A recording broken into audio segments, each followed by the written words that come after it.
This is a public forum meeting of the Board of Selectmen. And we're going to open this meeting at 7:02 p.m. on Tuesday, March 22nd. Some familiar faces here from last night. This meeting is a public forum on the new multi-family zoning requirements for MBTA communities, of which we are one. And the primary focus of this forum tonight is going to be for Sue Brown to present the outline of the MBTA requirements, the state requirements that are being put forth.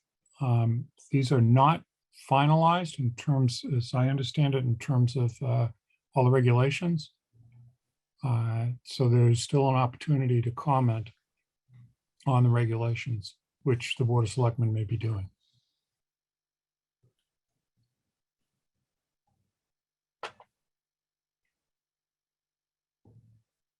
So I think we can go straight to, unless there's any comments from the board. Any comments from Greg? Just to say that, you know, there's already been some concerns expressed about the new law, but I think it also might be an opportunity for us to merge some of our master plan goals of trying to diversify our housing stock in a way that is in keeping with the character of the community. I think that as will be shown, we already have quite a few examples of projects that have a much higher density than the minimum required in the new law of 15 units per acre. So I don't think we should necessarily be afraid of that, if I can use that phrase. That certainly there are challenges, and there's a lot of discussion that needs to take place with the community, and the more public participation, the better. And we have time. We have a couple of years to work through what makes the most sense for Manchester. So I encourage people to approach this with an open eye. Obviously, we want to be careful in our deliberations and critical in our reviews, but that ultimately, in the end, if we can advance our own goals of providing more diverse housing and utilize this new provision that the state has provided, then all for the good. So lots of work to be done, and this is just the beginning. So with that, I think if we turn it over to Sue, she can walk us through some of those details, and we can start the conversation. Great. Thank you. Thanks for that introduction. And I will share my screen and we'll get started.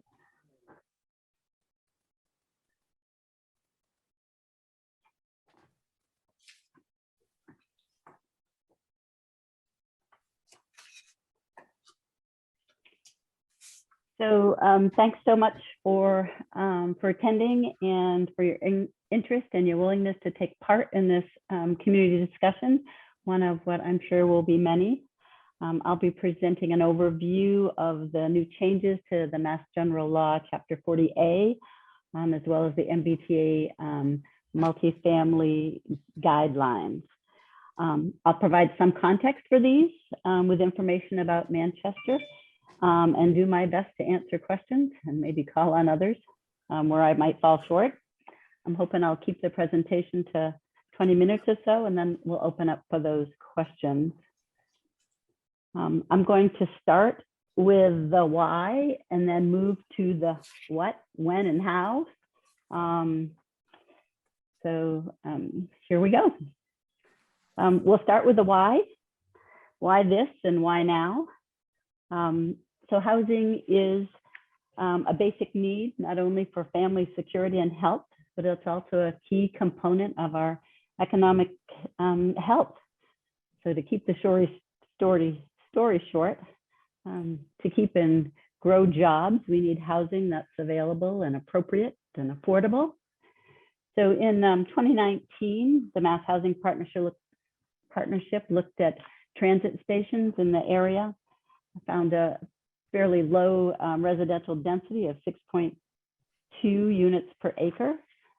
And then they found that increasing that number from roughly 6 to 10 units per acre could really have a profound impact on our housing inventory over time, and thereby supporting our local and regional economies.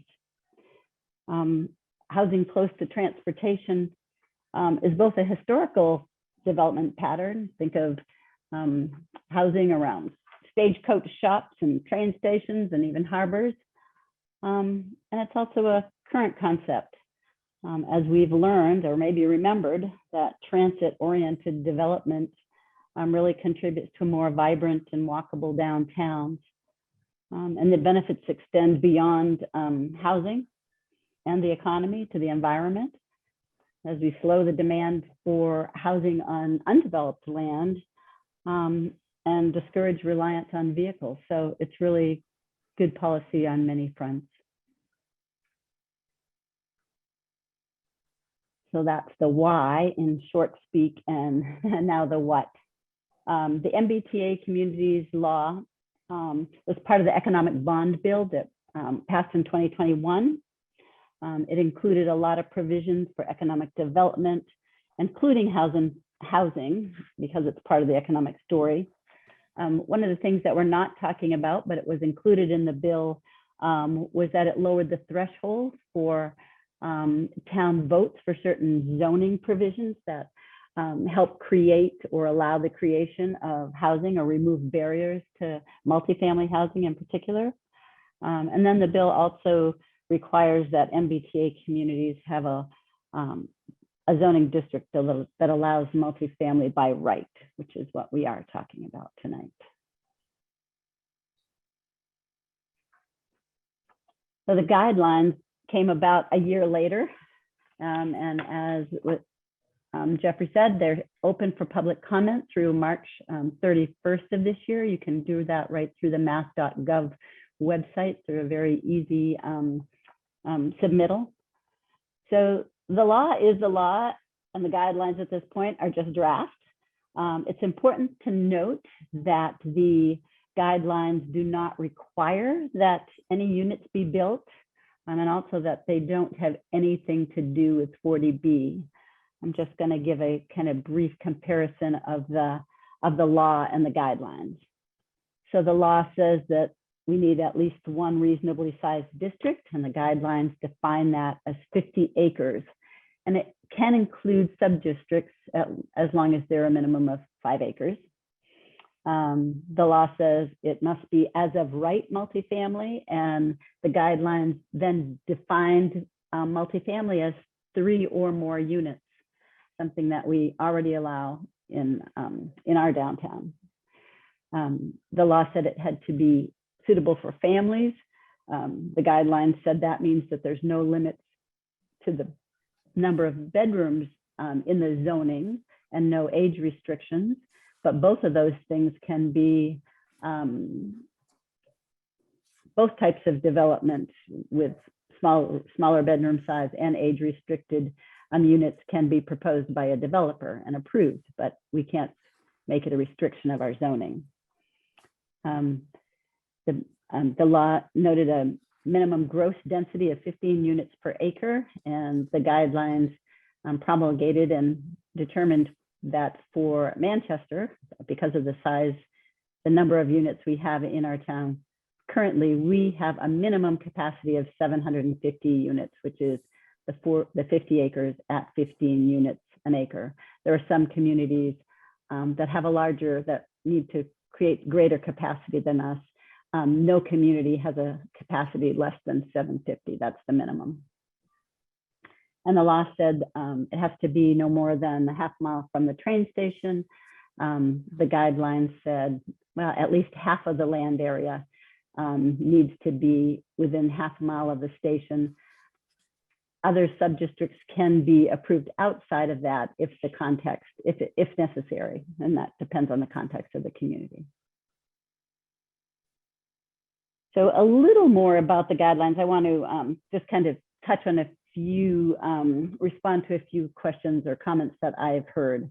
The town doesn't need to allow 15 units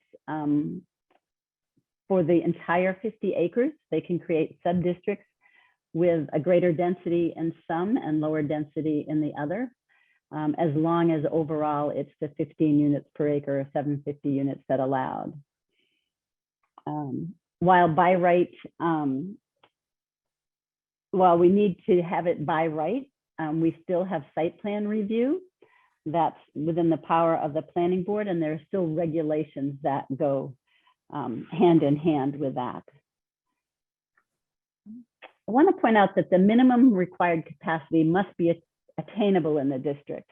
And I'll talk a little bit about more about this in a later slide, but in short, we can't create zoning that says allows 15 units per acre just by saying a minimum lot size and a minimum number of units, and then at the same time create other regulations that would make it impossible or improbable. So we couldn't say, but you can only cover 40% of the lot and you must have 3 units per acre, because in essence, those would make that not attainable.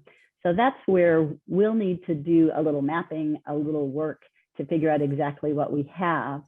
All communities will, and that's why the state and Mass Housing Partnership are developing tools and technical assistance that we can use and that we can ask for.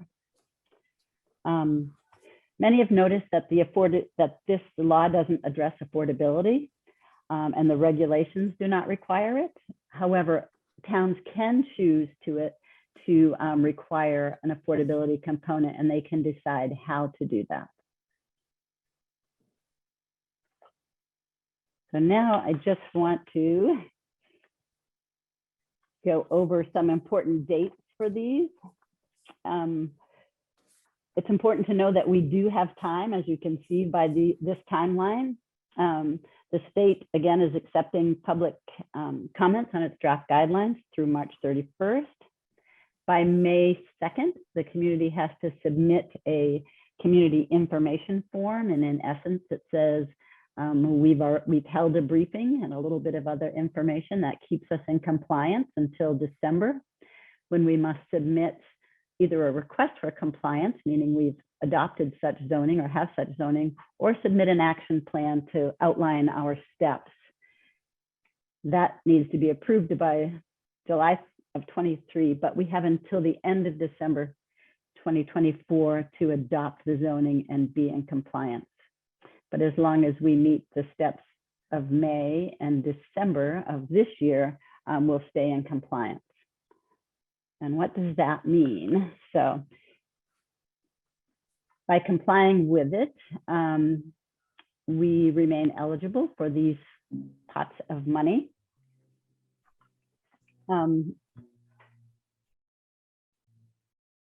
We have used, in addition to these pots of money, the guidelines also say that DHCD may take non-compliance into consideration when making other discretionary grant awards. So while they call out 3 pots of money in particular, they don't say that that's the only repercussions.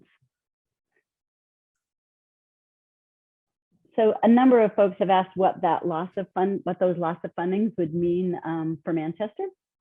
So we have used housing choice funds, 100,000 for the wastewater treatment facility decommissioning study in 2020. We've also used Mass Works funds in 2019 for the harbor dredging. To date, we've not used the local capital projects, but they can be used for acquisition of land or improvements of land, buildings, as well as infrastructure. We do anticipate using Mass Works funding in the future for our next phase of harbor dredging, possibly around 1.75 million. And we also may use it for water and sewer line replacement.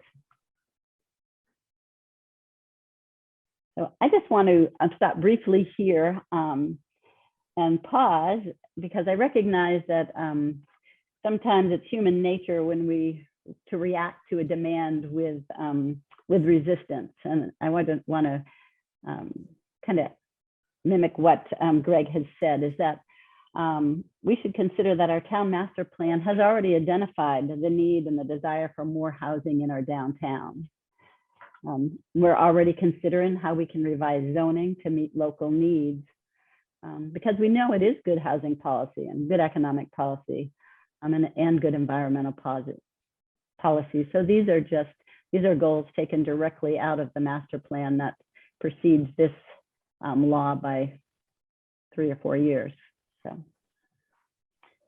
So now I did say we'd look at Manchester, and here's what I'd like to show you. This, if you can see it, this red line, this red radius shows the half-acre mile from the station. It includes about 450 acres of land. And notice that the general district in blue is entirely within that zone. We need a multifamily district that's 50 acres, so just about 1/9 of all that land within that area, and just half the size of the general district that's in blue. So we're not talking about a large land area if we go with a minimum 50-acre lot size. And now I want to go even in closer and look at the general district specifically, because it is a natural boundary for the district, although the district is not decided, but let's just take this for an example. So with a minimum lot size of 6,000 square feet means that we could have 7 lots per acre. Our zoning already allows 3 dwelling units per lot by right in existing buildings, 4 units by special permit.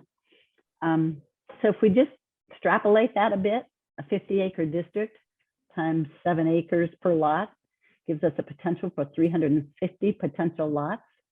We times that times the 3 that are units that could be allowed on a lot, the potential for 1,050 residential units and a density of 21 units per acre. We know that's not what exists. There are currently 251 lots on the 75 acres and 551 residential units. So if we take a very gross look at this,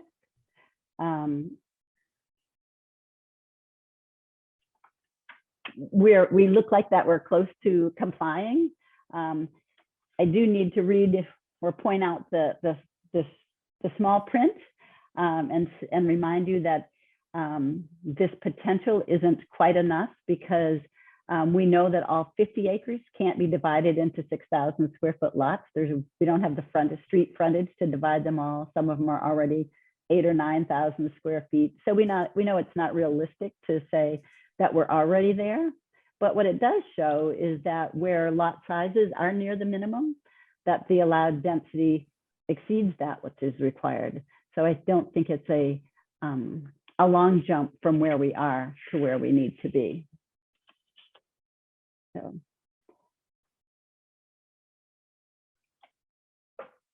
I'd just like to point out a few areas. There are a cluster of houses on Union Street that I would say exemplify town character, right in the core of our downtown. Their lot sizes range from 4,000 to 12,000 square feet, so all under 1/4 acre. And with unit counts between 3 and 8 units per building, that gives a density of 31 units per acre. And so we just need to think, is this the type of density that's appropriate downtown? Is this the type of housing that's appropriate? Another one is a little different type of housing, but it's been embraced in our downtown. There are 40 units on 2 acres with a density of about 18 units per acre. So what we have a lot in our downtown, and there's multiple clusters of these throughout our downtown neighborhoods. So I just, again, want to point out that we're living with a density that exceeds that in many clustered neighborhoods. And I think that the regulations offer us an opportunity to create sub-districts and continue to identify where housing is, should be dense, and then, you know, we can use the balance of the area to look at a lower density. So it really can be contextual. A few more ideas to consider as we're moving forward. Sub-districts of varying densities could provide a good opportunity. Varying dimensions, even within those sub-districts, allow us to really take the context of the neighbors into consideration. We should be clear that a 40R, I just want to say a 40R district is an option that provides a financial incentive and doesn't require anything further than what we're looking at. So that is an option as well. And we have an opportunity to think about a real diversity of housing types, everything from the multifamily that we see at 1012 Summer Street to the historical homes that we see that are that cluster along Union Street.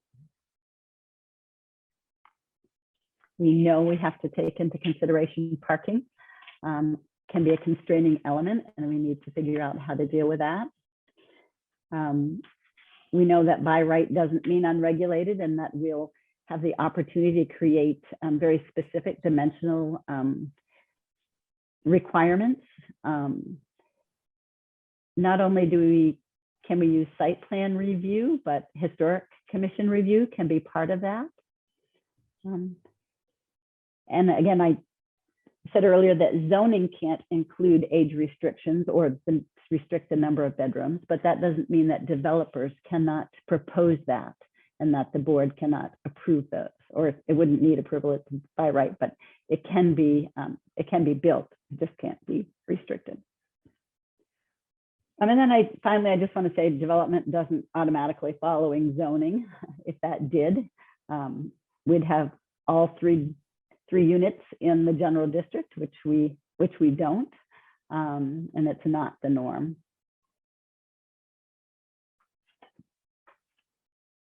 So I am going to finish up with just a few next steps, but I want us to consider that there is residential density in the downtown, and it lives and it is part of our historic and character and authentic. And I think we can embrace the goals of protecting the town's character and its natural resources and really promote housing where it's most appropriate. If we take our time and work on this together.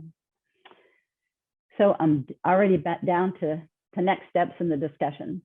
So our next steps is we really have to assess our capacity to study these options and opportunities for compliance. There are a number of tools that are already out there. We need to identify what they are and then identify what other needs are there and then request the assistance as appropriate. We need to continue to engage with the community. And with the community, outline the goals and the work plan that will need to be submitted in December.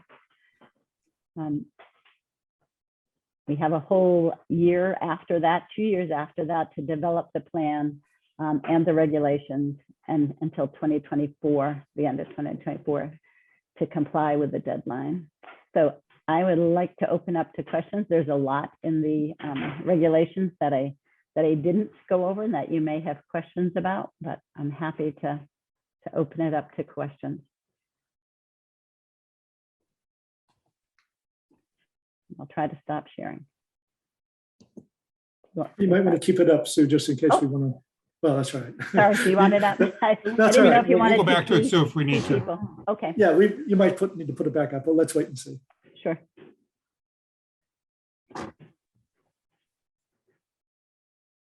I have a question about the May deadline.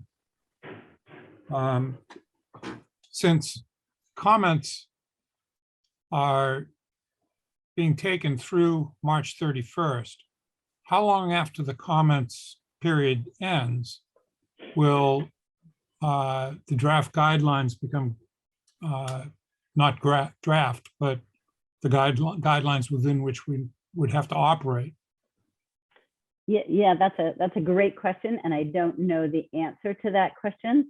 I do know that it doesn't really affect the May 2nd deadline, because that's simply a deadline that communities have to let DHCD know that they've held a briefing, held a community forum.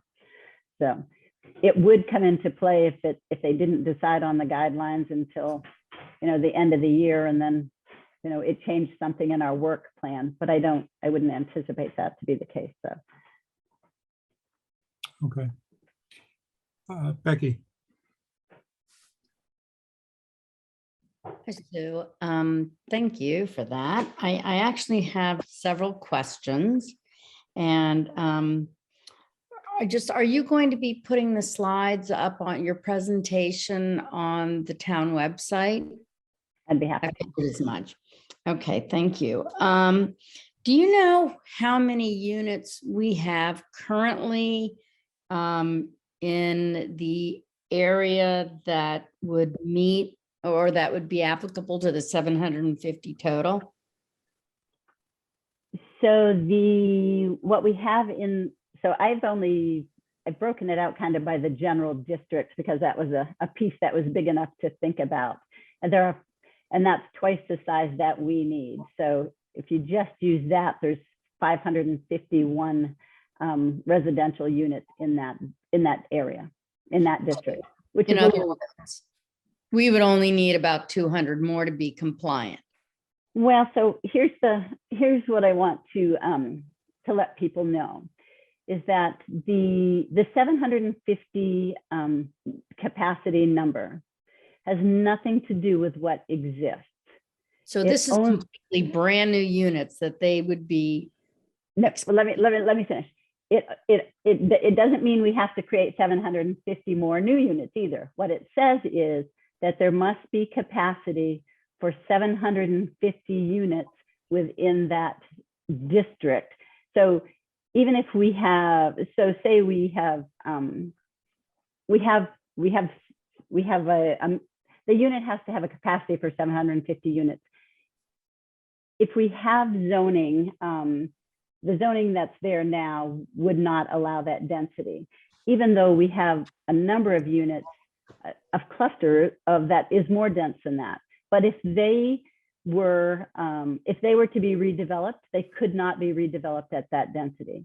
So the regulations only say that we need to have a district that allows that minimum capacity, or 750 units. It's not on top of what we have, and it's not taking into account what we have. If everything blew up, we would need 750 units. So just to follow this through, though, the explanation that you've just given to me. So if we approve that type of zoning requirement that would enable for that 750 unit density, and that is as of right or by right, which seem to be interchangeable, Yes. then we are allowing that to be able to be done without any way to deny it. You can guide it somewhat, but it really is opening the door for that to be done. It allows the density that we determine So it may be 15 acres per density across the whole 50 acres. It may be 30 units per acre for 20 and 4 units per acre around the balance. So I get that, but it still has to allow for 750 units. Which are not including what's that does not include what's existing now. It includes what exists now. It doesn't matter whether it exists or not, is what I'm saying. We're not trying, we're not saying 500 exists, so we only need 250 more. We don't have to, it's not that kind of balance. It's what you need to think about is, if there was nothing else built there, you need to say by right you could build 750 units in this area. I get that. My question is to have a clear understanding of what a cap would look like.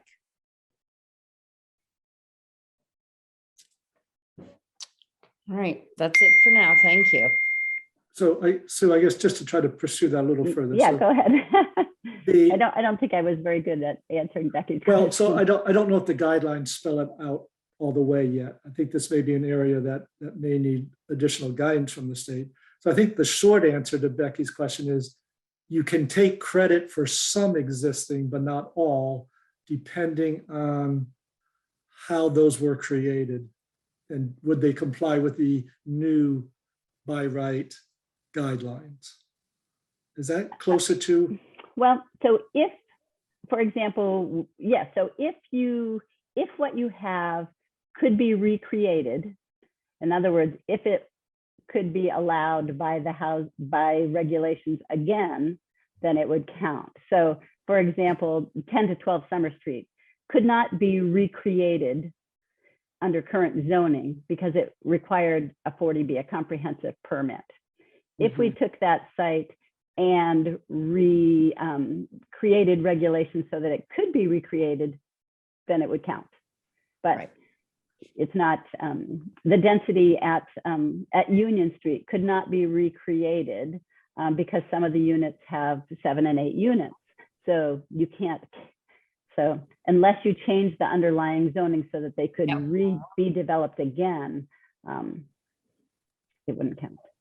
Good, thank you. The two of those clarified it a bit more for me, and sorry if my question was a little.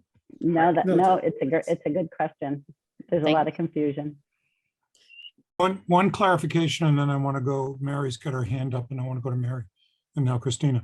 One clarification. 750 units, what you had previously said was a unit or a building would have to have 3 residences within it. Is that 750 times 3 that we have to have? No. Or is it 250 units that have at least 3 multifamily? If the maximum number of units you wanted per building was 3, then you would need 250 buildings with 3 units.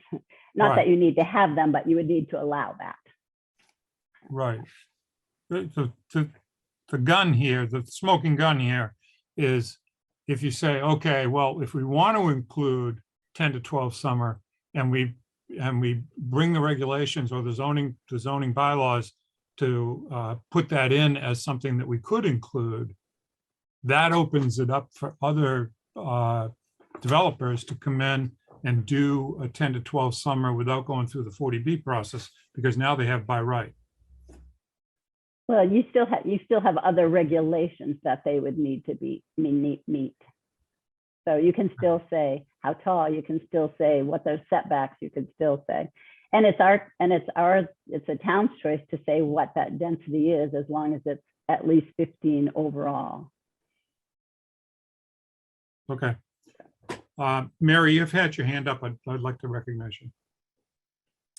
Thank you. Sue, could you clarify, the slide was showing 75 acres and that we currently have 551 residential units. Could you clarify those numbers, what those actual numbers are for the true 50 acres?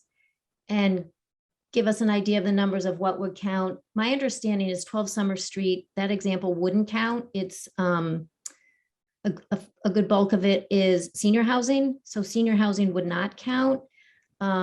Studio apartments wouldn't count. 1 bedroom wouldn't count. Those aren't family friendly. So can we get an idea of what our true number is today for that 50 acres? So that's one question. And then when do we engage FinCom to try to get some analysis from them on financial impacts, pro or cons on this draft regulation? Yeah, thank you. Thanks for your question. So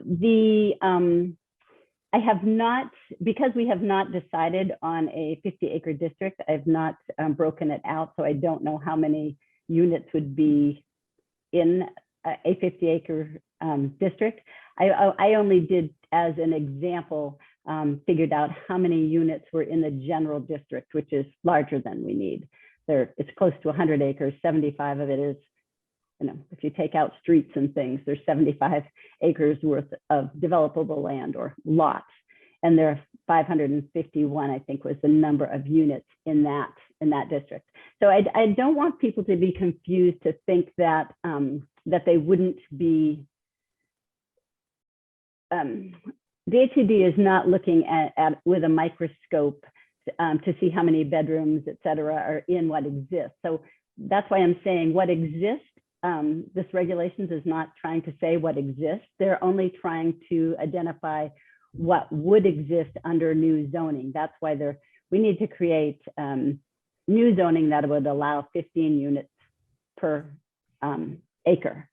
And it doesn't really matter what's there now. We're not being punished because they're single families or because they're deed restricted to elders. It really just doesn't come into play. This is really about creating regulations that could, if something were redeveloped, that it could meet those guidelines.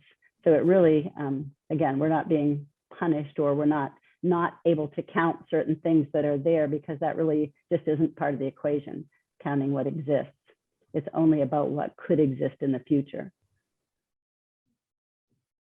In terms of FinCom, I think that trying to assess the impact of a zoning bylaw and not a particular project is problematic, because it has to start at zero, because nothing may happen as a result of a change in zoning. We've seen that in many zoning districts or zoning regulations, that nothing comes of it. So it has to be anywhere from zero to what end, the total build out.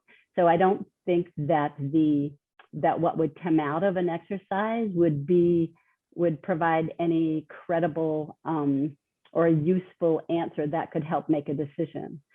It also, if you think about a fiscal analysis, what that says is that the financial aspect is the only thing that matters. Where is the analysis that puts a value to secure housing, or to economic development, or to a walkable neighborhood?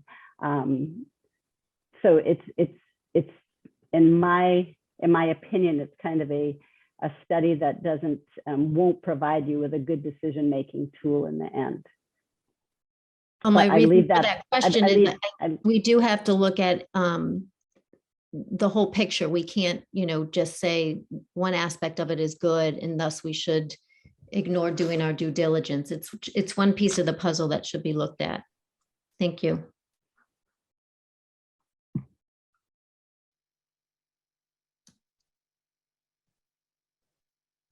Christina.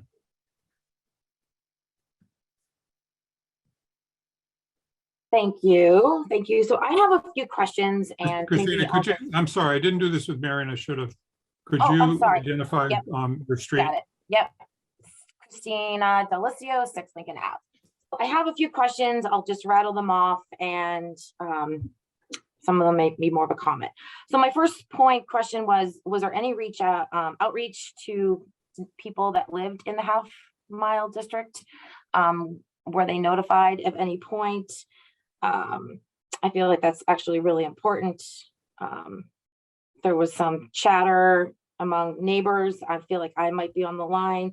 Who was actually on the line of this half-mile? I think it would be nice to know that.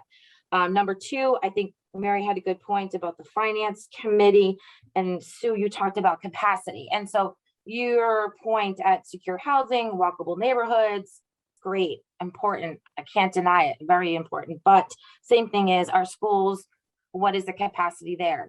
700 units, 250 units.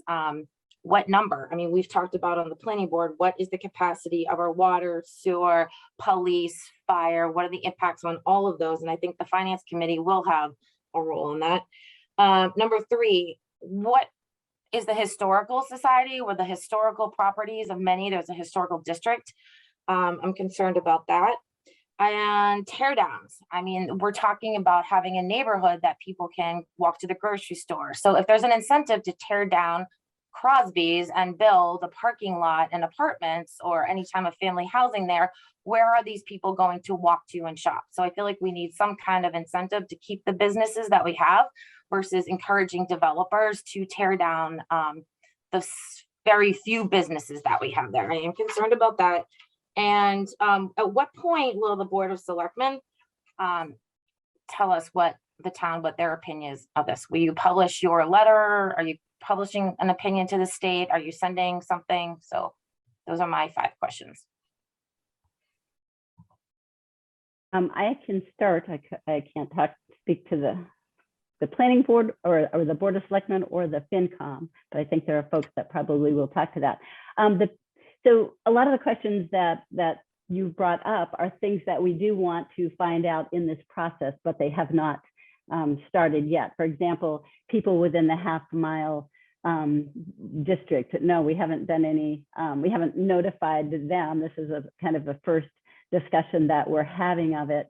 I think when we identify a district, that would be the time to get very specific and granular.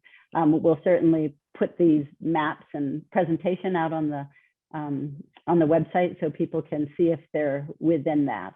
I think the important thing is, what kind of changes, if any, are we going to make within that district? Incentives to tear down. I don't think that this legislation has anything to do with trying to incentivize tear downs, or that it will incentivize that, because I think we have the opportunity to say where we want that density of housing and all the regulations that go with that. So I think that we can do things that actually protect our downtown businesses.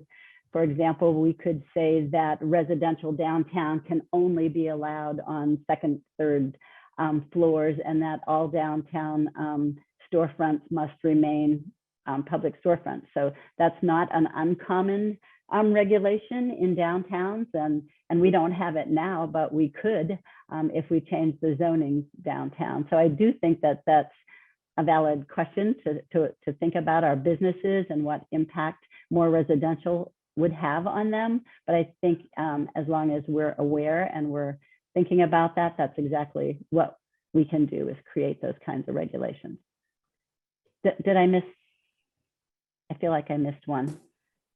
Well, sort of going back to the fiscal question, and I think it might be instructive to note that our current zoning, again, just to go back to some of your initial analysis in your presentation, Sue, is that under our current zoning, we can add more than 750 units.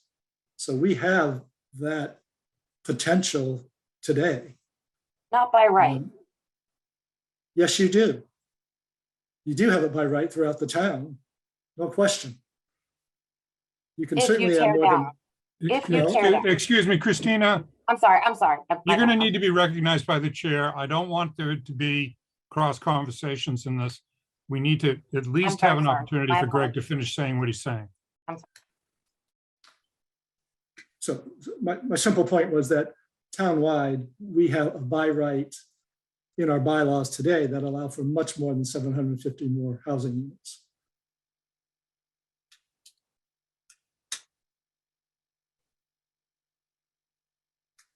Greg, is there anything else that you would like to say about that? No, again, it's all part of how we want to steer those units that we currently do allow. We may want to make changes townwide, but lots of discussion. I mean, this, as Sue indicated, this is just the very, very beginning of this process. And Jeff or Greg, did you want to answer Christina's question about the Board of Selectmen, whether they're going to share their thoughts on this legislation or This is the first regulations, guidelines. I'll speak to the Board of Selectmen, and other selectmen may want to speak in on this as well. This is the first public hearing that we've had on this. The Board of Selectmen has had no other public discussions of this. And there is the deadline on commenting on the regulations, which is coming up rapidly on a week from Thursday. And the Board of Selectmen will likely have some comments on the draft guidelines that we will submit, and they will be discussed and hopefully discussed in an open meeting next Tuesday morning that's scheduled. But commenting on the draft regulations is not formulating an opinion of the Board of Selectmen in regard to how we approach this. I'm very concerned about the short deadlines. These are very, very short deadlines for us. We've spent the last 2 years in the planning board going through and trying to revise existing bylaws and existing regulations in the town, which is what the bylaws are. There's been a lot of work done on that, a lot of hours put into that. This is an even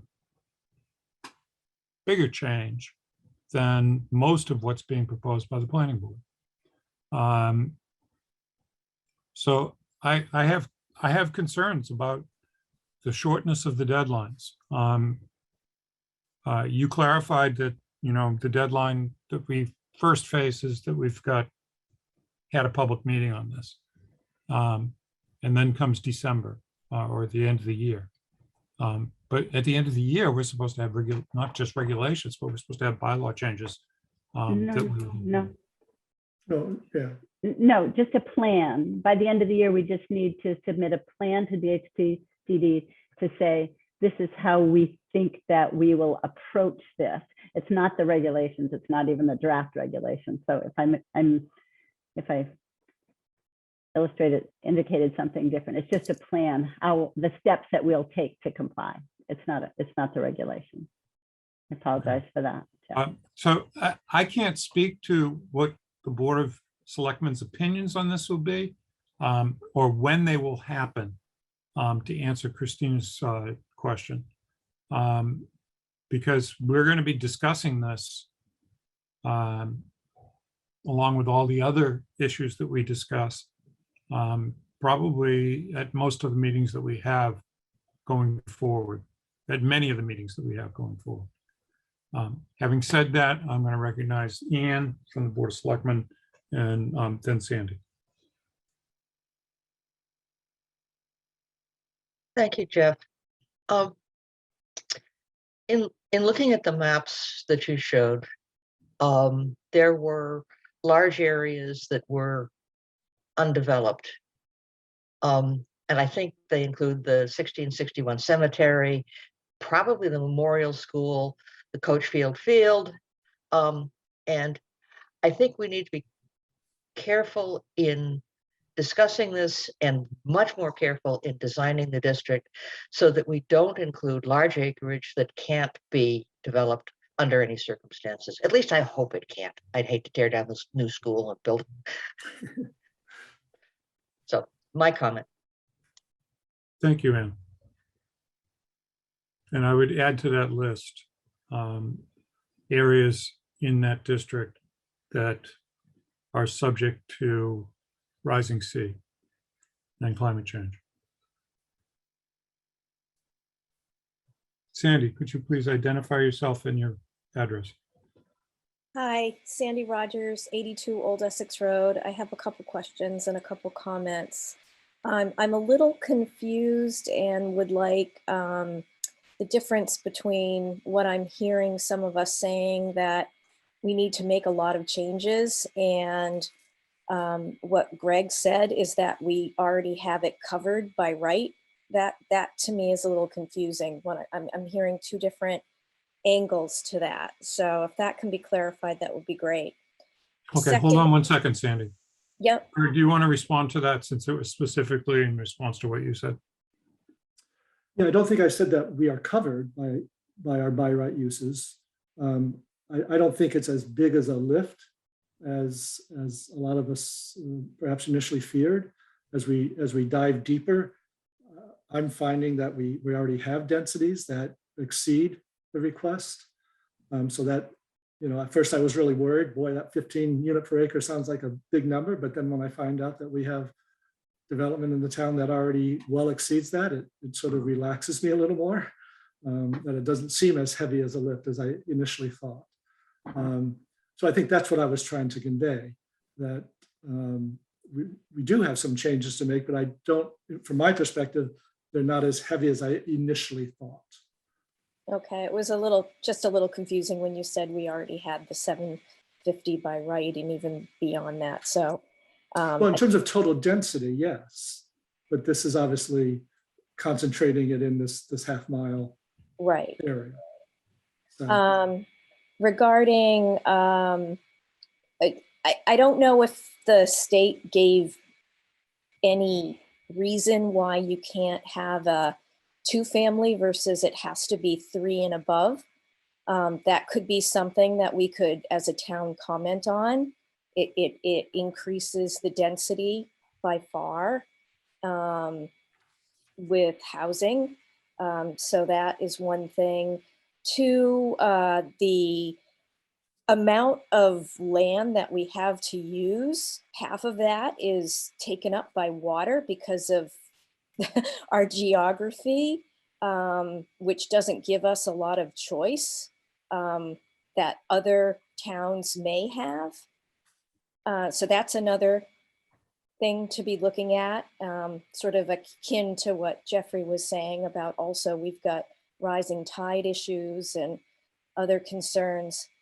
And then the third issue is our access to public transportation is significantly decreased because we do not get the train as often as many other locations do because of the way that the train splits.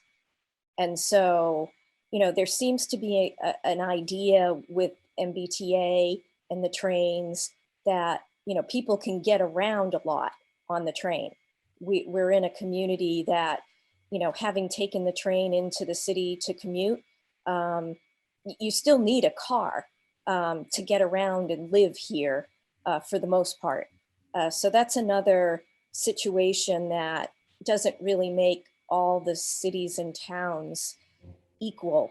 I know that we're at a lower level potentially because of our population, but I don't know if there are some considerations that need to be taken regarding how really useful the MBTA is to our community. So those are just some comments. Thank you. Thank you, Sandy. Eli. Jeff, oh, sorry. I'll start with a question for Sue for interpretation about the district, because I'm a little bit, the language is a little bit confusing. It says that there needs to be at least one district of reasonable size, and the guidelines say 50 acres total. And then it also says at least 1/2 of the land area of the district within a half mile of the station. Is there a requirement that the district be a single contiguous district, or can it be a district conforming to the 50 acre requirement within a half mile of the train station and another district further away that's not contiguous with the district around the train station? That's my first question. Then I got a follow-up comment. Go ahead, Sue. So it does not need to be contiguous. They're really allowing the context of the community to kind of dictate this, although we would need to make a case of why that would be needed, either because lack of land, et cetera. And then it will be answered on a case-by-case basis. But so they are allowing, some flexibility with that. I think you would need to come up with a compelling reason why an area further away would be more appropriate, and go from there. I do want to say, I just want to respond to Sandy, who said that half of our area is taken up by water. But in fact, only 50 acres of the 500-acre half-mile radius is water. So I don't think that there's not a big impact of actual water to that 500-acre, of which we only need 50 acres of. I don't think it will be a limiting factor. Sorry, Okay. Eli, go ahead. So my follow-up comment, and I guess it's partly a question. So if, so our master plan does make an argument for trying to push for some higher density within the downtown district to encourage potentially affordable housing where it would be, some people perceive it to be more useful next to transportation, next to shops, etc. And as Greg pointed out, we already have throughout the town areas where by right you can construct to as good or better than the density that's being asked for in these draft guidelines, but is not constructed yet to those maximum build outs. If in fact there is a significant concern about the finances of potentially maximally building out such a district, is it within scope for us to decide where that district should be, allow it by right, and then if we truly believe that there is a concern about financials, because we suspect that builders will just swoop in there and build out everything to the maximum, can we restrict other areas where already builders can build out to this maximum density but have not? Can we trade off by limiting, putting in limitations to restrict to lower densities, some of those other areas that already have the by right to build out to the densities that some people seem to be concerned with? Yeah, If I so could sir, oh, sorry. I was just going to Go jump ahead, in and Greg. say, so in essence, can we do a transfer of development rights approach? Yes, transfer the density. Yes. So you can, there's nothing that would stop you from, so right now we allow 3 units per lot. Our minimum lot size is 6,000 throughout the general district. We could entirely change the general district zoning, make some of it a single or 2 family limit, and make it higher in others. As long as, I mean, so you could do that even outside the 50 acres. It's only saying that inside a 50-acre district, you need to have by right at 15 units per acre, which again is less than 3 units on a 6,000-acre lot.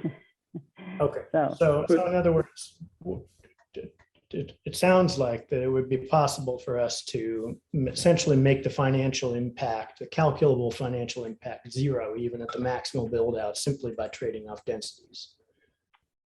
Yes, That was what I wanted to make. yeah. Thank If you you. think, yep.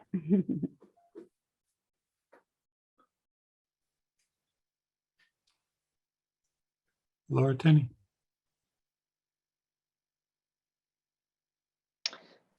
Hi, Laura Tenney with 86 Pine Street. I don't have questions, but I've been reading through the regs and the FAQs, and I just want to make some statements, and I'm not proposing that I'm speaking for the planning board here. I'm here as a citizen, but with a strong interest in this issue. I do believe firmly that Manchester should support the goal of the regulations that the state is proposing here to support walkable, transit-oriented, environmentally responsible development. We've said in our master plan that we're interested in providing a diversity of housing and in some, where appropriate, in places like the downtown. So I just want to make 3 points for the board's consideration. One is the historic downtown core that we all love is something that could not be built under current zoning regulations. You can't create that kind of historic development pattern under most zoning. Our downtown's not something that's fixed in time. Technology changes. We're not shoeing horses or making harnesses anymore. The downtown changes and it will continue to change. And I think we have an opportunity here to guide the development and preserve the character that we're talking about, but also increase housing that will be a benefit to the businesses and create a vibrant downtown neighborhood. 2, if we're looking at financial costs and opportunities here, we need to strongly consider our access to state funds. And if we decide not to comply, precluding access to those state funds, especially where we've said this meets the stated goals in the master plan.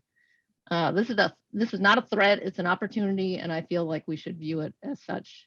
And the third thing, and I really want to stress this is an equity issue.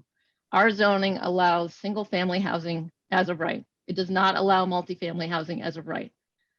We need to think hard about what kind of town do we want to be and what kinds of housing do we want to encourage for people. We're still going to have site plan review. We're still going to have all the kinds of controls that we decide as a town to put on it and make it appropriate. But this is the right thing to do to create a district where multifamily housing is allowed as of right. Thank you. Okay, thank you, Laura.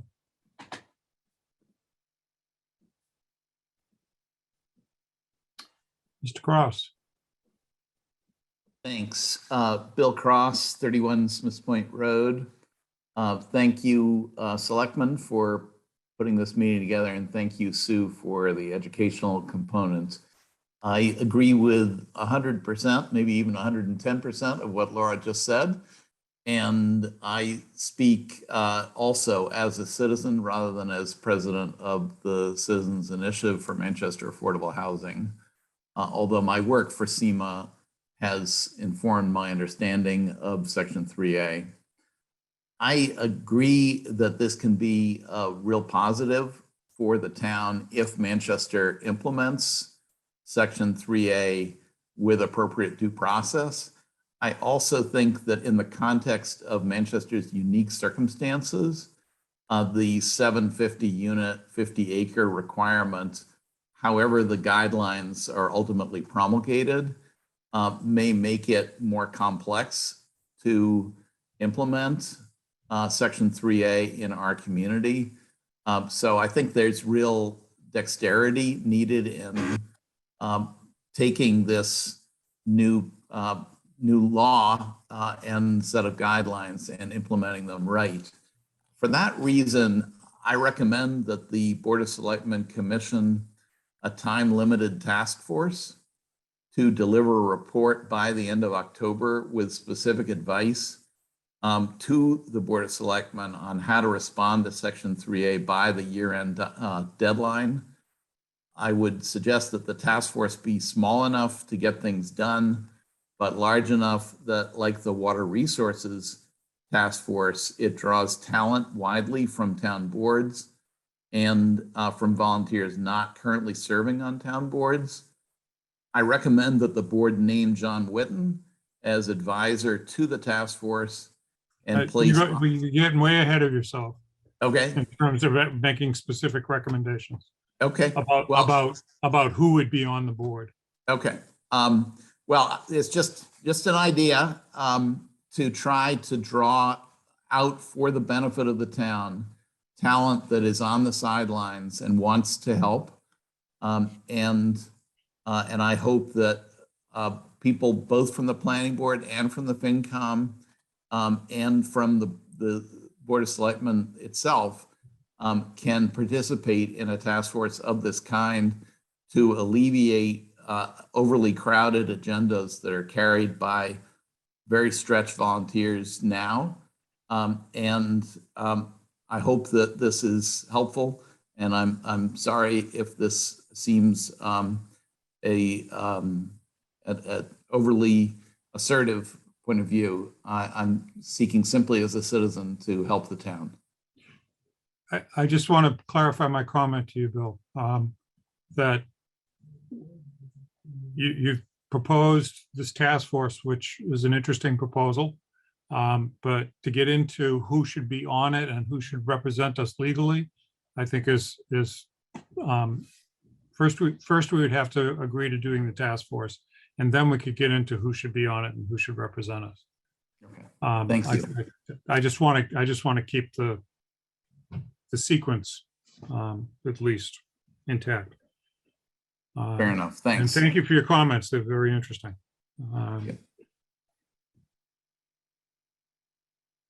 Okay. Next up would be John Round. Yes, thank you, Jeff. And thanks for your presentation, Sue. I really have one question. It gets a little bit to, I think, what Eli had touched on a few minutes or so ago. Is there any plan to do an analysis? And if not, will there be a plan to do an analysis of exactly where we stand with regard to how well we meet the 750 units right now? In other words, how many units or how many lots do we have that have 15 units or more, so that they really kind of meet the requirements without doing much of anything? Is there an analysis to know where we're at with that, or an analysis planned?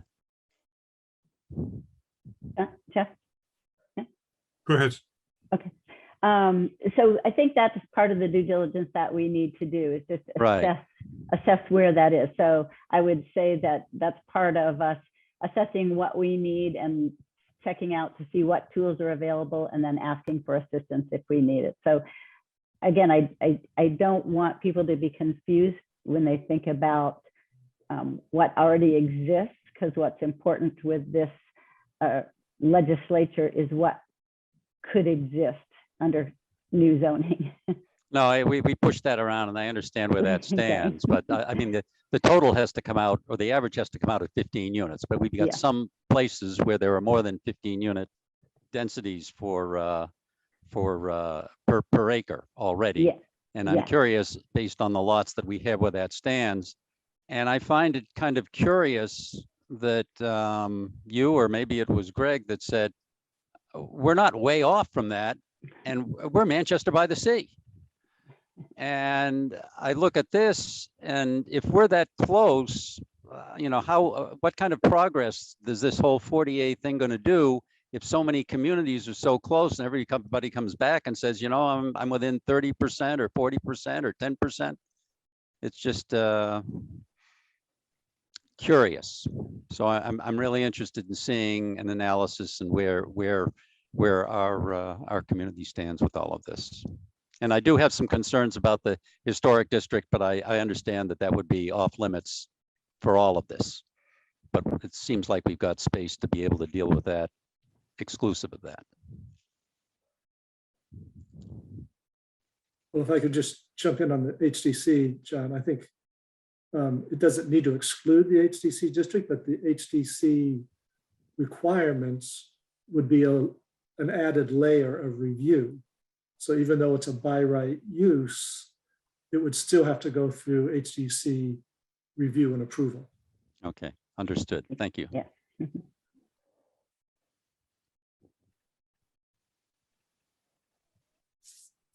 Anything else, John? That's it, Jeff. Thanks. Thank you, John. Kathy Bellata. Hi, Kathy Bellata, 21 Pine Street. First of all, I want to thank Sue Brown for that excellent presentation. You have taken a concept that is extremely complex, and I just think you did an excellent job of laying out, where we stand. So thank you for that. I like the town administrator Federspiel started the conversation by saying we should not fear density, and agree with the comments that we could view this as an opportunity to meet some of the goals of our master plan. What I haven't heard is how we will integrate this planning with the urgent need for meeting our 10% affordable housing threshold.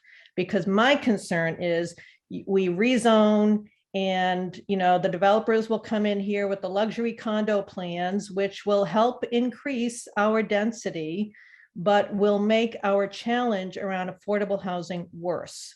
So I would like to better understand how we're going to integrate that planning. And then my question is regarding the timeline. Are these deadlines kind of a one and done? Or would we have the, you know, let's say we, you know, to the chair's point, we have a lot on our plate. You know, these deadlines are challenging. What happens if we, you know, don't meet a December deadline, but come back next year and say, you know what, we've given it more thought, and yeah, we would like to do more work in this area.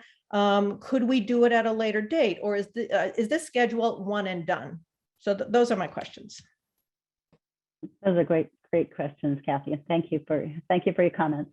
I wanted to first speak about the affordability. I also believe that this should be, and the town has the right to require affordability restrictions. We can create that by number of units, or I mean, we can.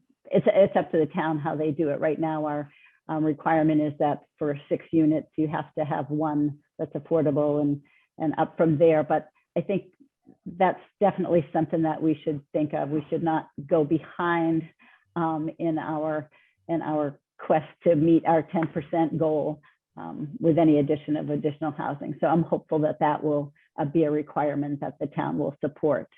In terms of the dates, so the dates and the deadlines are all part of the regulations, and the regulations right now are fluent.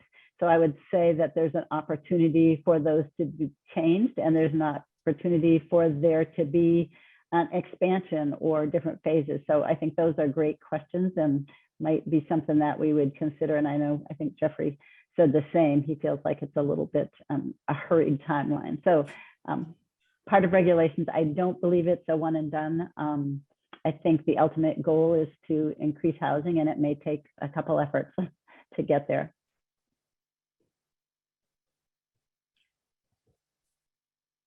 Thank you, Sandy. Excuse me. Thank you, Kathy, and thank you, Sue. Mr. Gang. Lorraine Iavani, to be recognized by Jeff. After Steve Gang, Lorraine. Thank you. Hi, it's Steve Gang at 46 Norwood. I want to make a quick point in support of Bill Cross's idea here.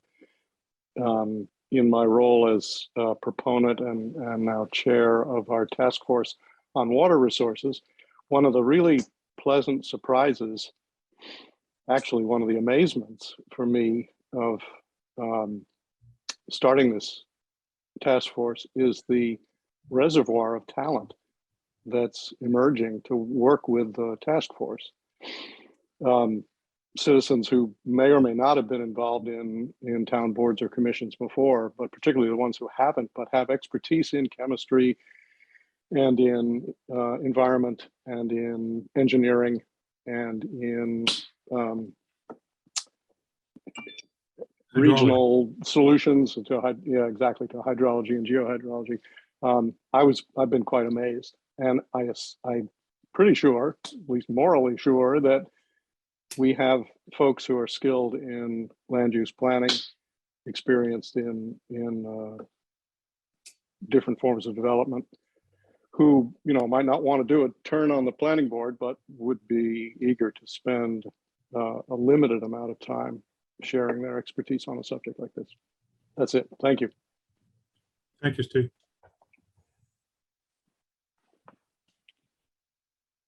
Lorraine Iavani. Yes, good evening. Thank you, Sue. That was excellent. Thank you, Jeff. Quickly, I want to also support the use of perhaps a task force in terms of what Mr. Gang had suggested, as well as Mr. Cross. I think that's a great idea. The question I do have is for Sue. Do we have a calculation, an equation we're talking in terms of the number of units.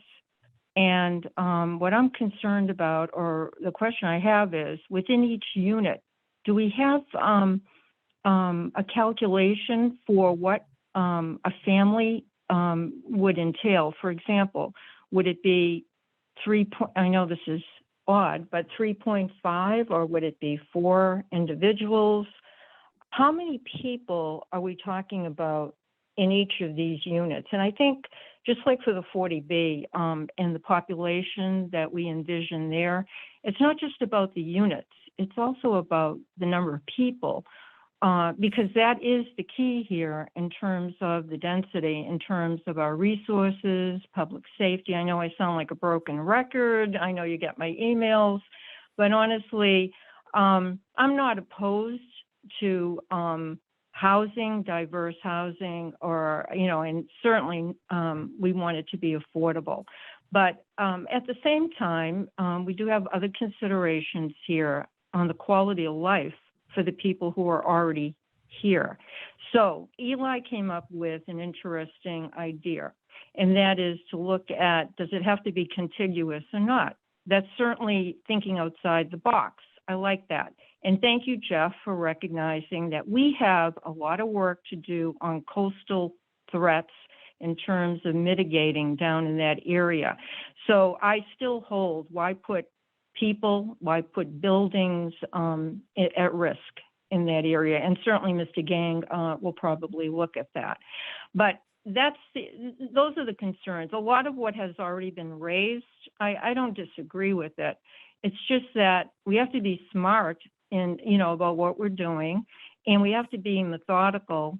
And you're right, we are moving quite fast here and on a number of other issues, and that does concern me. And that's the question I have for Sue. So the only question really is, what have we calculated in terms of the population for Manchester if we do push the max on this to some degree? So that's my question. Thank you all. I appreciate all your work. Thank you. Jeff, yes.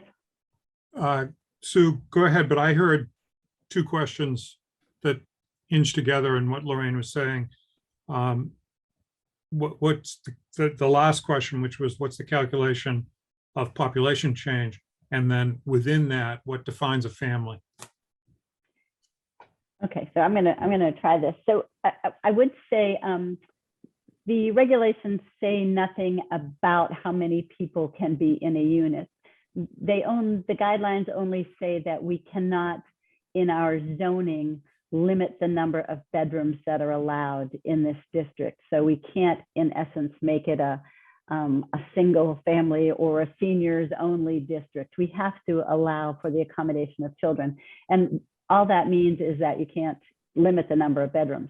So you could have someone come in and propose 3 bedrooms. They could come in and propose, all single bedrooms. And either one would be okay, but we just can't restrict through our zoning the use on the number of bedrooms. So I think the market will completely dictate what is proposed and whether it's a 1-bedroom, a senior unit, a family unit, unless we put in some incentives to create more family units and more 2 or 3 or 4 bedroom units. I think that they generally would come in with a lower number of units, because that's usually what the market is looking for. But so I don't have a number of people per unit. It's the regulations and the guidelines are silent to that. And we've certainly not done any looking at any assessment of what exists there currently. Probably not a satisfactory answer, but I don't know how else to answer all of this. Thank you, Sue. I recognize Sarah Creighton. Good evening. Thank you for holding this forum, and Sue, thank you for your presentation. I thought it was very helpful. I just wanted to talk about a little bit about the next steps, and I think Bill Cross has made a interesting proposal for a task force, but I'd like to speak against it. I think that the Board of Selectmen and the Planning Board are elected boards, and they hold public meetings and take the responsibility of minutes and open meeting law very seriously. And to add to and the Finance Committee and the Zoning Board and the Concom and all the rest of the boards in town. And I think it should be integrated. This should be integrated into that work. I also will say that, you know, we've been undertaking for 2 years a comprehensive zoning review, and I think this should be dovetailed with that. And this work is, as Sue has tried to detail tonight, it's detailed and it's complicated. And I invite everyone to the regular planning board meetings, most Mondays at 7 p.m. to sit with us and think through the various challenging details of zoning and how much time it takes and how integrated this has to be with other things. So it's not that a task force is bad, it's just that I think that it's has to be integrated with the other work that is being done and that elected boards are doing that in part. And so I think that in terms of the capacity of the town staff to go to more night meetings and to deliver timely minutes and those kinds of things is a challenge that we have right now. And so I think it should be integrated with existing boards, the Board of Selectmen or the Planning Board, or however the Board of Selectmen decides and the Planning Board jointly decide to do this, but I don't think we need a task force.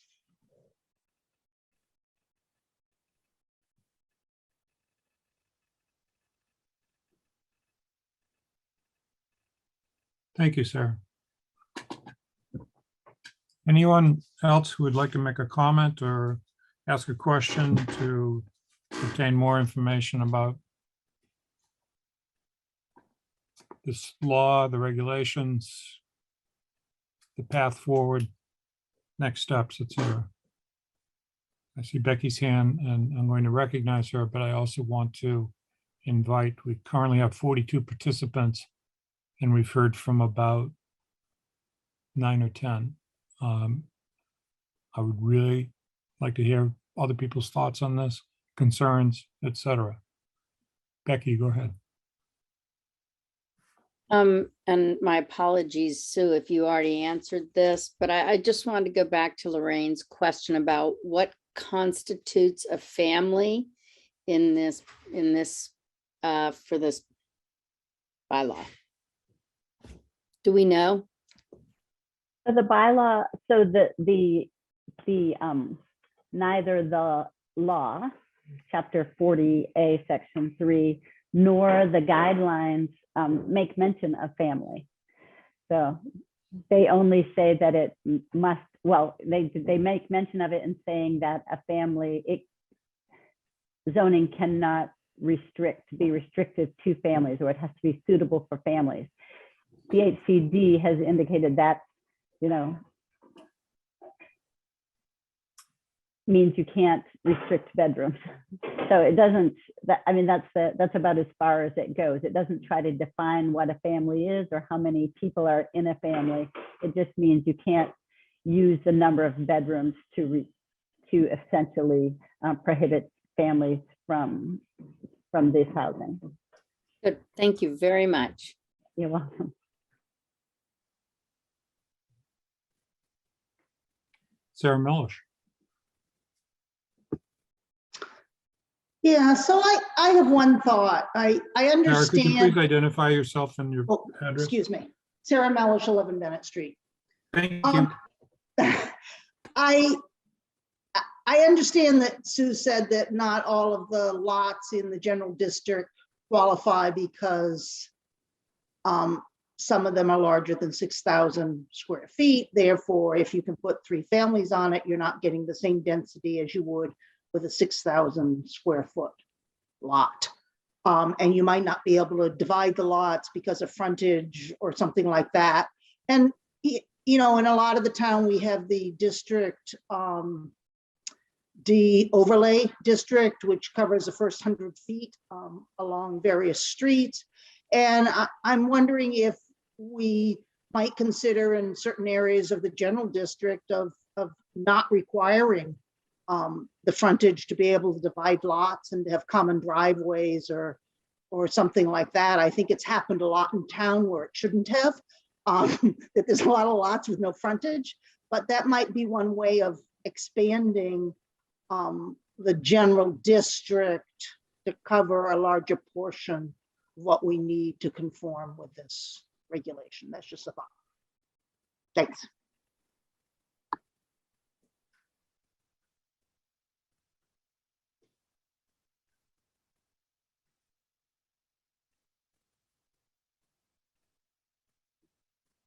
Anyone else interested in making a comment at this point?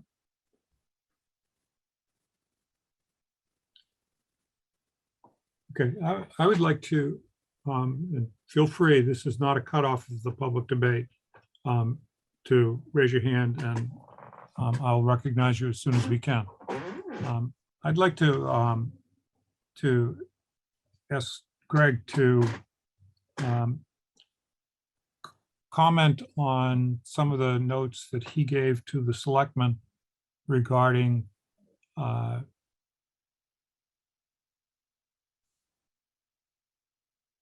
comments for the public hearing on the regulations. Specifically, and I don't want to botch this, so I'd like you to pick it up whenever you can, Greg. The 15% Right. issue. So the guideline, back up a little bit.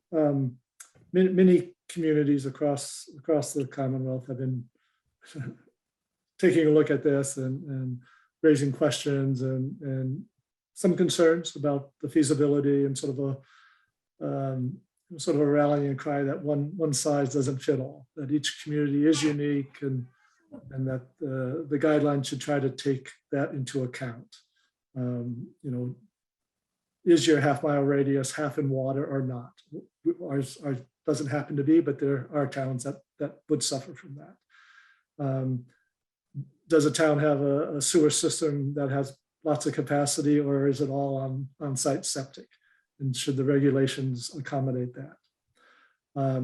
One of the common themes has been this question that the guideline sets sort of two standards. One is the 750 units as a minimum, as a floor.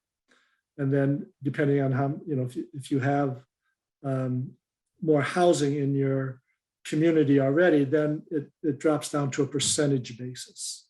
For communities that for communities that have a commuter rail, that percentage is 15%. So many communities have raised the question, well, why don't we just set that as the standard? Why have the 750 as a floor? Why don't we just put everyone on the same playing field in terms of requirements and require 15% of your housing stock as of the 2020 census, which is that second category that they're using. So I know that a number of communities on the North Shore are submitting that as a comment to the state, that they would be more comfortable with across the board percent rather than a floor of 750, which seems to burden the smaller communities. Some will argue, well, that's because as a smaller community, you haven't done your fair share over the last 50 years or something. So that's the other side of the coin. But in terms of impact to a community going forward, there's an argument perhaps that can be made there. So that is one area that I know that a number of communities are commenting on, that they don't feel that the 750 floor, that seems arbitrary to them. Where did that come from? And for smaller communities than us, that 750 could be 50% of their existing housing. So it doesn't, it's not sitting well with some other communities. that's one area. As I say. I'm sorry, Greg, I'm not sure whether it's just my computer, but you broke up in that last comment, that last tail on your comment. That the 750, have you done the calculation if we went to 15%? It would be about half. It would be 375 is what I got. Be Exactly. 375-ish, yeah. Yeah. Yeah, 365, 375 in that area. Okay. So that's one area of potential comment. Allowing a different set of timelines, is there a process by which a community could request an extension if needed? I think that would be a fair comment to make. That again, that not all communities have the staffing capacity to jump in on this. Certainly smaller communities like ourselves, we struggle with that. We, as you have indicated, we've got a lot on our plate already. And so to add this is a bigger lift than perhaps a larger community would have with more planning staff. So that's another area you could consider putting a comment in. And there are others, but those are a couple examples. Has there been, one of the other hats that Greg has been wearing for us has been a liaison to the Cape Ann study of sea level rise. And has there been any specific kinds of commentary coming from other communities? The line that we're on runs over marshes. It could never be built today. It runs over marshes through both the city of Lynn and other communities, but it comes all the way up along the seashore, certainly within impact of sea level rise. It'd be horrible to have all this development occur and then 50 years from now, have that development not be tenable or feasible or sustainable because of sea level rise. So my question to you is, what's the buzz on that from the people that you've been working with in that community? Yeah, so there are real concerns about the viability of the commuter rail, just because of what you just said, Jeff, that it has significant challenges to remain viable with sea level rise and the expected storms. Major portions of that line will be wiped out in a relatively minor storm. A category 1 or 2 hurricane will take out miles of track. So it is a concern, and the simulation of a category 3 hurricane certainly demonstrates that in terms of the impacts to the commuter rail just on Cape Ann. So it's again, that could be another area of commentary.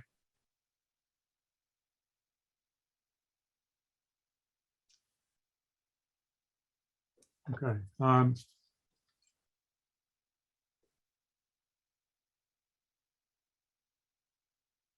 Any other public comment?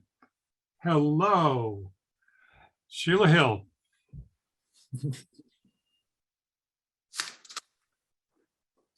You're muted, Sheila.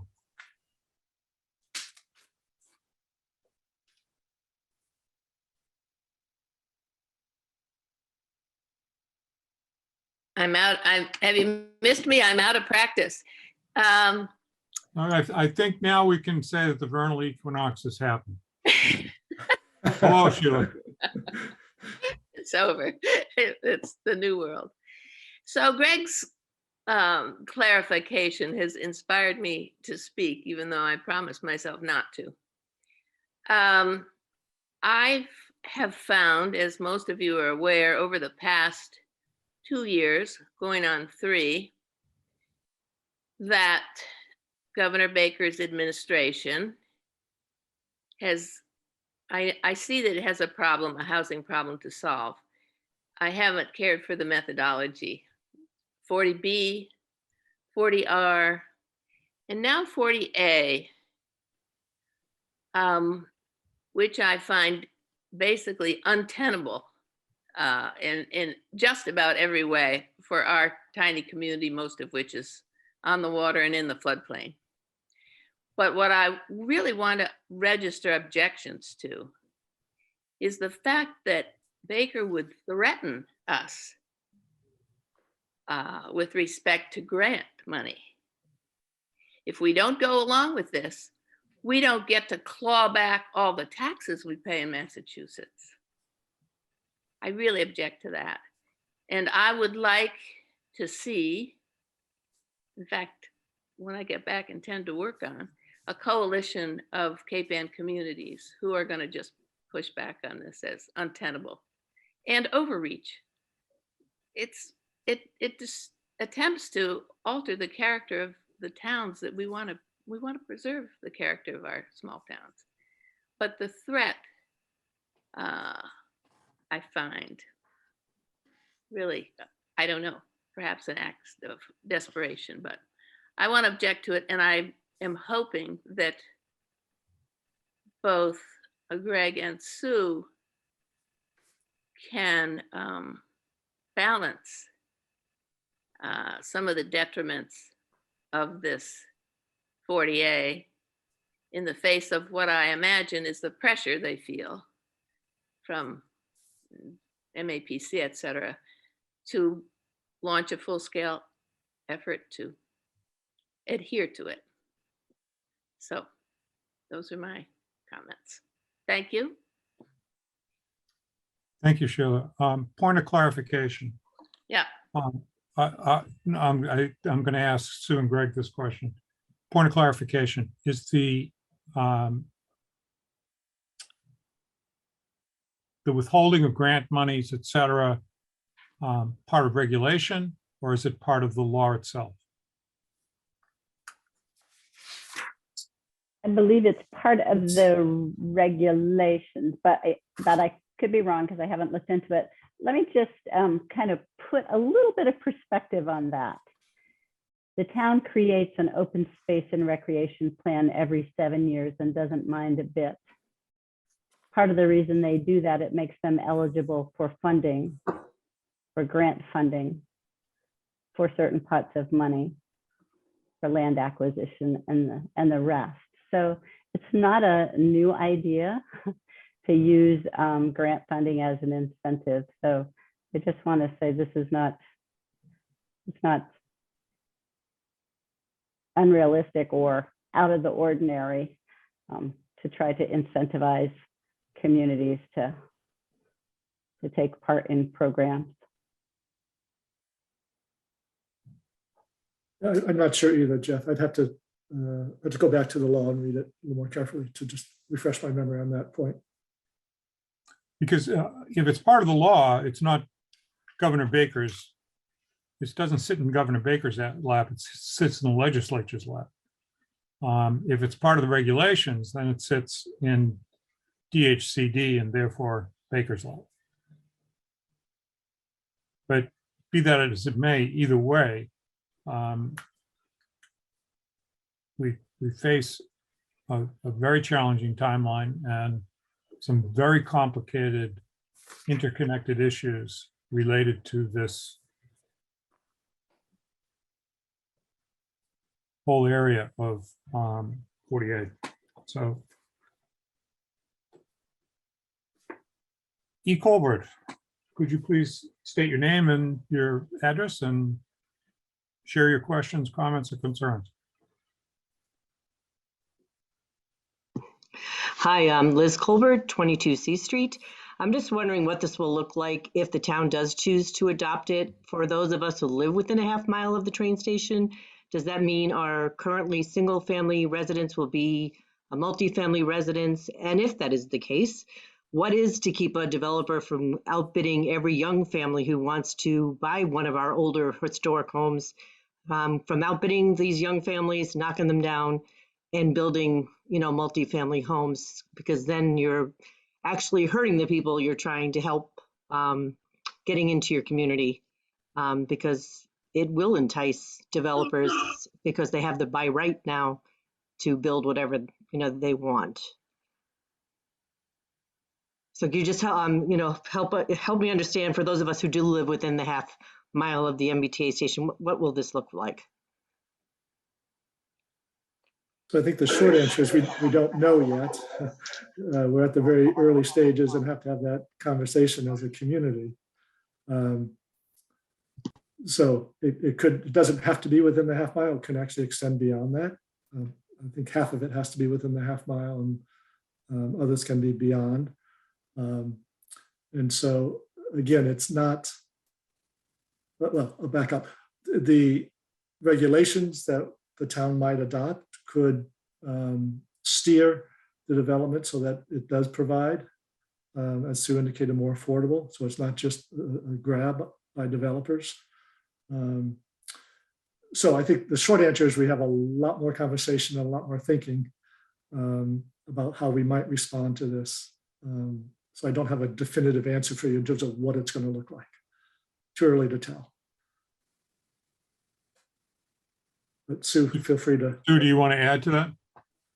I guess I would just say that for a landowner, it doesn't take away any rights. You still have the choice of retaining a single family. And I think that's what we see throughout the general district today. While 3 families are allowed as of right, the vast majority are single family, and it's been that way for a long time. So I don't think that there will be a wholesale change of people's opinions from wanting to move from a single family to a 3 family. It'll be allowed, but I don't see that we'll have a wholesale change of heart of the homeowners in the area. There may be added pressure if there's a real interest in development. So there may be offers for purchase, or the price may go up for homeowners, existing homeowners. I think we can't do anything about that market, but I think we have to think long and hard about the regulations and the type of housing that we want to see, and try to build or allow housing types and density that's consistent with the neighborhood. So we do have a lot of work to do. We have a lot of information to gather and opinions to gather, and but I think we're up for the challenge. I still believe that something good can come of it, and we can direct the housing to where it would be most suitable. So thank you for your questions, Liz.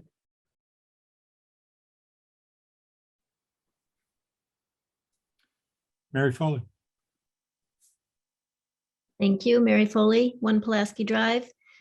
Greg, I think you touched upon this, but I'm not clear on the answer. I did see in the Essex Town Administrator report that he referenced that there's Cape Ann communities that are collaborating on a letter to the state regarding this and the struggles. Is Manchester one of those communities?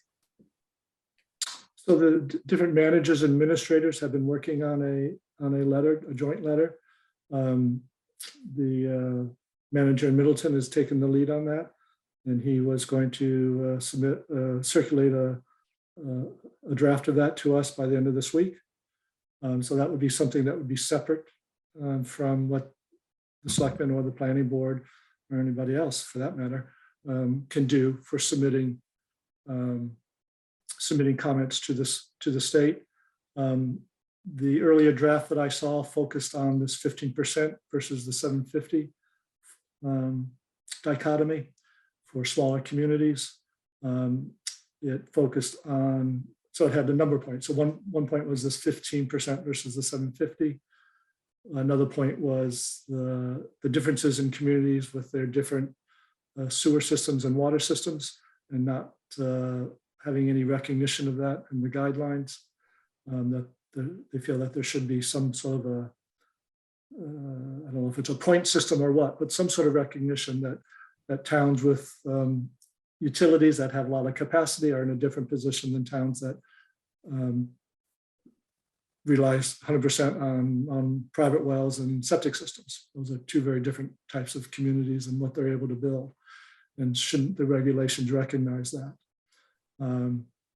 The third point was the sort of the buildability of land. So if you draw that circle and half of it's in water, that again doesn't seem like a fair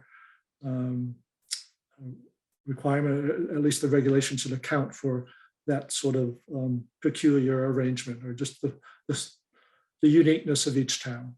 So those were the main points that the letter that the managers were working on. So will Manchester be on that letter?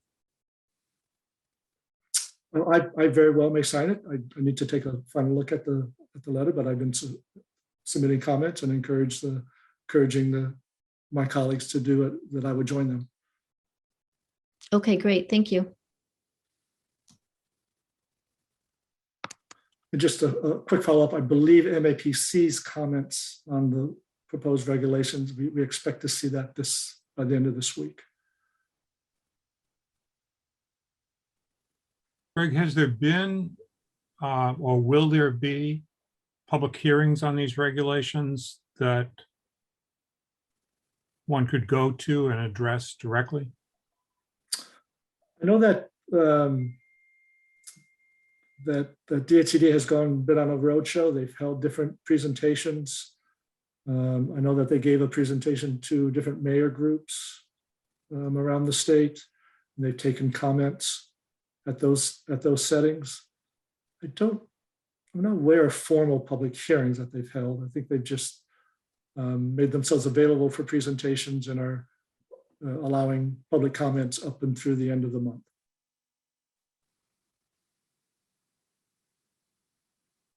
So there's no requirement within the law that public hearings have to be held?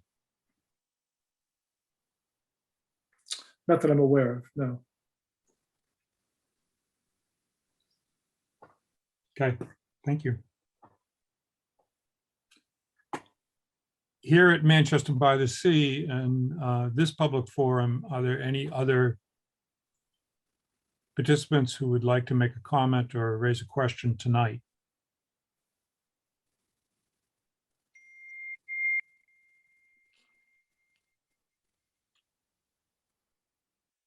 Okay, hearing none.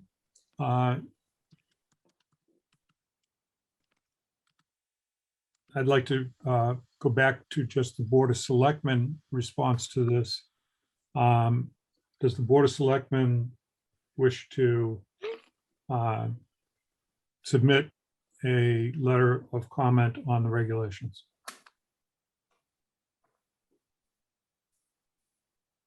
Eli? Yes, I think we should submit a letter of comment. I'm not prepared tonight to finalize or significantly debate the content. We could, I think we could do a little bit of discussion about it. I think it definitely, if we do tonight, it should be very time boxed.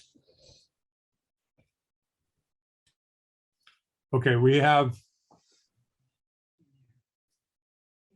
starting tomorrow, 8 days to get this letter in.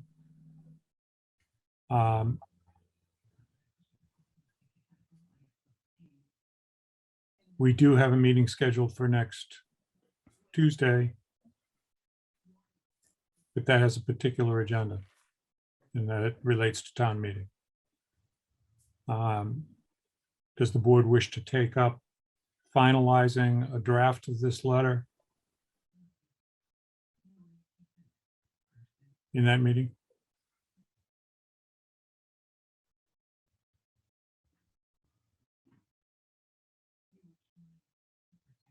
That seems reasonable. Okay, Becky? I agree with what Eli said.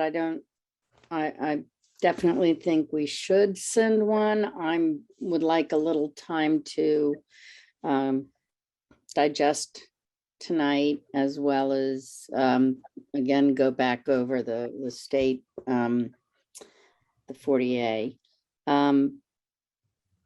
But is it possible for Greg to draft a letter based on the 3 items just as a starting point for Tuesday? I'm happy to do that. Thank you. Can you identify those three items, Becky, that you're referring to? Yeah, the number, the specific 750 versus the 15%.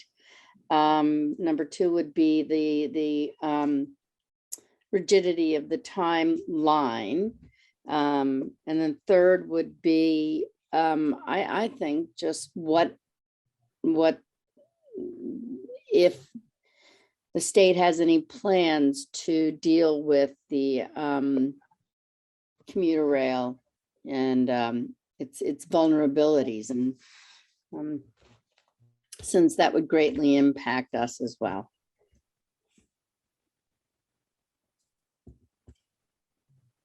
Okay, Thank you. thank you, Becky. John Round. Yeah, Jeff, at a minimum, I'd send in a note right away trying to get some more time. I think this is getting jammed into a very, very narrow window here. And I'd fire a letter, and I think most communities probably would want to fire a letter out and say, can we have an extra month or 2 months or something to comment? The overall timeline, the total time is not a problem. It's just what they're trying to jam in up front here in the next month or two. And I'm not sure if you get a response quickly. In the absence of that, yes, the kind of the short agenda that Becky mentioned, we've got to go with, but we've got so many other things going on. I don't think we can give the appropriate attention to this to put together a cogent and complete list of comments.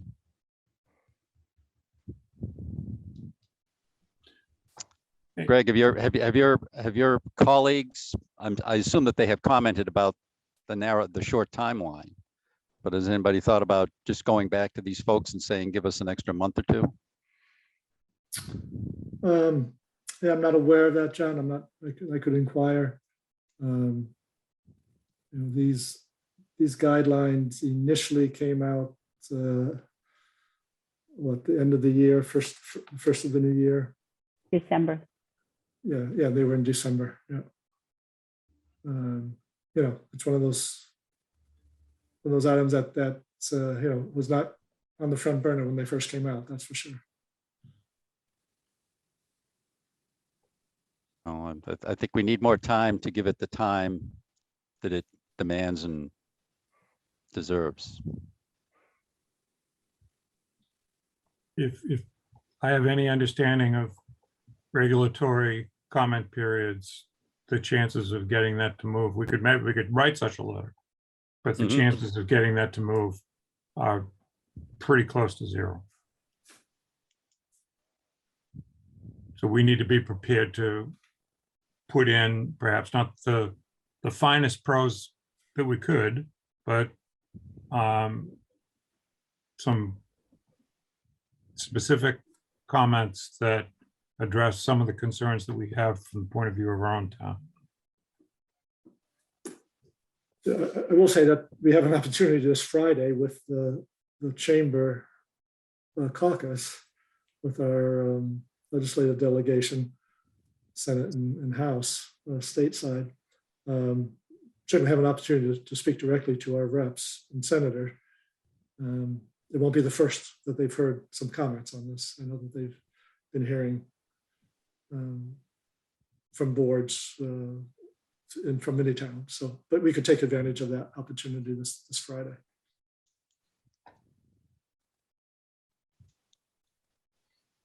Okay. Did you get that, Becky? I did, Greg. I'll touch base with you prior to that.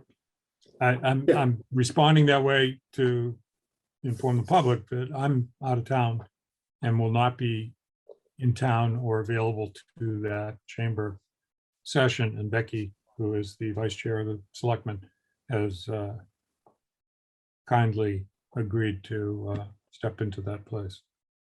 So thank you. My pleasure. First time I've been out of town in years. And well deserved. Okay.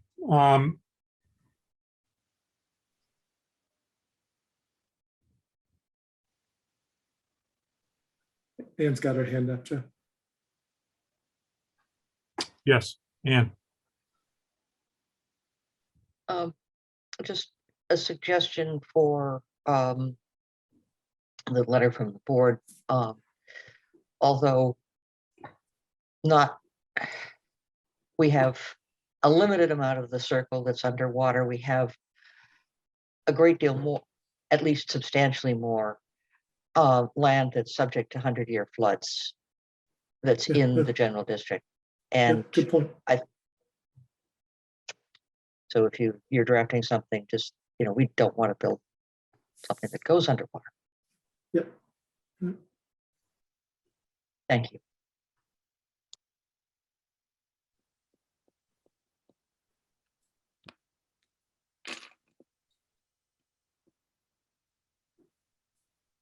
I very much agree with that point, Ann. That's what I was trying to raise previously. So thank you. Just a different way of saying what you've already said. Yep.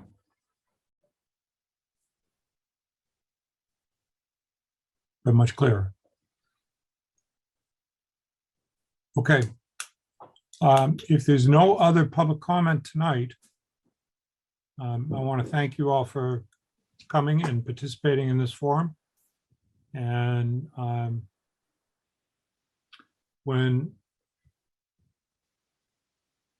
if the board decides to submit the letter that we're discussing right now, that would probably be a decision that will be made next Tuesday at our board meeting, which is going to be an early morning board meeting. That agenda hasn't been finalized yet. So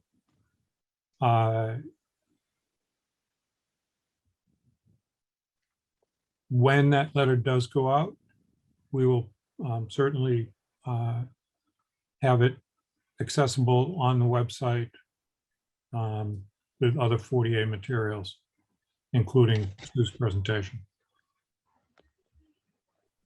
So thank you for your participation. I would take a motion to adjourn from the Board of Selectmen. So moved. Second. Okay, moved by Becky and seconded by, I believe, Ann. Roll call vote. Becky Jakes, Yes. John Round, Yes. Eli Bowling, Yes. Ann Harrison, Yes. and the chair votes yes. Thank you very much for your participation. Thank you, Greg. Thank you for and thank leading you to it. Sue. Thank you. Yep. Good night, everybody. Good night.